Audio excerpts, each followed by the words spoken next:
మేడ్చల్ జిల్లా కలెక్టరేట్ ఎదురుగా విద్యాశాఖ సమగ్ర శిక్ష ఉద్యోగులు రాష్ట్ర వ్యాప్తంగా నిరసన కార్యక్రమం చేపట్టారు. ఈ సందర్భంగా వారు మాట్లాడుతూ గత ప్రభుత్వం రెగ్యులర్ చేస్తామని చేయకపోవడంతో ఇప్పుడున్న ముఖ్యమంత్రి రేవంత్ రెడ్డి గెలిస్తే రెగ్యులేట్ చేస్తానని మాట ఇచ్చి 1 ఇయర్ దాటిన ఇప్పటికి ఎన్ని వినతి పత్రాలు ఇచ్చిన చెత్త బుట్టలో వేస్తున్నారని ఆవేదన వ్యక్తం చేశారు. సానుకూల స్పందన వచ్చే వరకు నిరసన కార్యక్రమం చేపడతామని హెచ్చరించారు.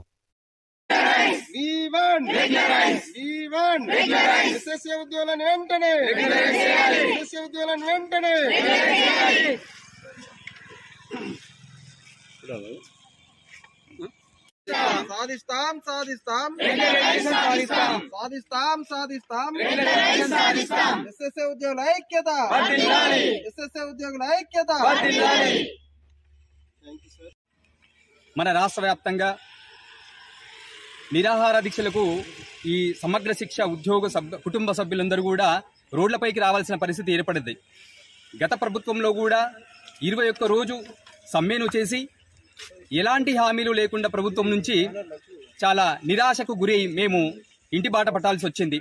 మళ్ళీ ఈ ప్రభుత్వం మారిన తర్వాత ఆ సమ్మెలో ఉన్నప్పుడు, సమ్మె కాలంలో ఉన్నప్పుడు, ఇప్పుడు సీఎం ప్లేస్లో ఉన్నటువంటి ఏనుముల రేవంత్ రెడ్డి గారు, గౌరవనీయ ముఖ్యమంత్రి ఇప్పుడు తెలంగాణ, తను మేము ఆ రోజు సమ్మె చేస్తున్నప్పుడు మాకు ఒక మాట ఇచ్చారు. అయ్యా మీ పని ఎంత పని, టీ తాగే లోపల మీ పని చేయొచ్చు, రెగ్యులరైజేషన్ చేయొచ్చు అని మాట చెప్పారు. ఆ మాట మీద ఆ నాయకుడికి మాకు చాలా నమ్మకం ఉంది. మరి గత ప్రభుత్వంలో చేయలేదు కాబట్టి మీరన్నా చేసి మాకు ఇంత కూడు పెడతారని మేము అనుకుంటున్నాం సార్. మరి మాకు ఇప్పుడు మేము వచ్చి మీకు ఎన్ని వినతి పత్రాలు ఇచ్చినా కూడా, ఎంతమందికి వినతి పత్రాలు ఇచ్చినా కూడా అవి చెత్తబుట్టలో పడుతున్నాయి తప్ప మా భక్తుల మీద ఎవరు జాలి చూపించలేదు. మరి ఈ ఏనుముల రేవంత్ రెడ్డి గారు ముఖ్యమంత్రి అయిన తర్వాత తను టీ తాగే లోపల కాకుండా కనీసం భోజనం కాదు, 3 నెలలు సంవత్సరం కాలం గడిచింది. అయినా మా మీద కనీసం మమ్మల్ని పిలిచి మాట్లాడే దిక్కు లేకుండా పోయింది తెలంగాణ రాష్ట్రం లోపల. ఇలాంటి రాష్ట్ర నాయకులు ప్రజల యొక్క పాలన, ప్రజల యొక్క బాగోగులను చూడాల్సిన బాధ్యత ఉంటుంది. కానీ మరి కనీసము విద్యాశాఖలో ఇంపార్టెంట్ పనులు చేసుకుంటున్నటువంటి సమగ్ర శిక్ష ఉద్యోగుల బాధ్యత మీకు పట్టట్లేదా అని మేము అడుగుతున్నాం ఈ సభాముఖంగా. అయ్యా ముఖ్యమంత్రి గారు, మేము అడుగుతున్నది ఒకటే. మేము 15 నుంచి 20 సంవత్సరాల నుంచి విద్యాశాఖలో పనులు చేస్తున్నాం, రకరకాల పనులు చేస్తున్నాం. ఈ ఎస్ఎస్ఏ నుంచి చేస్తున్న పనులు మీకు తెలుసు, ఏం పనులు చేస్తున్నారో.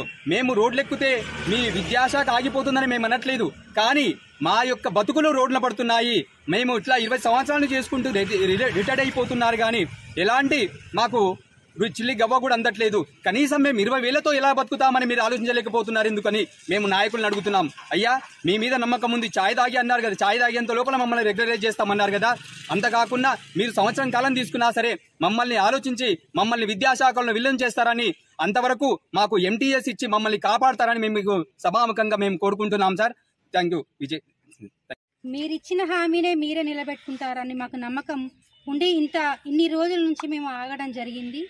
మా ఎస్ఎస్ఏ ఉద్యోగుల యొక్క ఆవేదన అనేది మీకు కంటికి కనబడుతుందా సార్? దయచేసి మమ్మల్ని రెగ్యులర్ చేయడము లేదా అంతవరకు ఎంటీఎస్ ఇచ్చి మమ్మల్ని ఆదుకోవాలని మేము కోరుకుంటున్నాం. ఒక్కొక్కరం ఒక్కొక్క రకమైన ఇబ్బందులు పడతా ఉన్నాం. ఇక్కడ పీటీఐలను, ఇప్పుడు నా పేరు సరిత, పీటీఐ మేము 10 నెలల జీతం మాత్రమే తీసుకుంటున్నాము. 12 సంవత్సరాల నుంచి వర్క్ చేస్తున్నా. 11,700 జీతంతో ఎవరైనా బతుకుతారా సార్?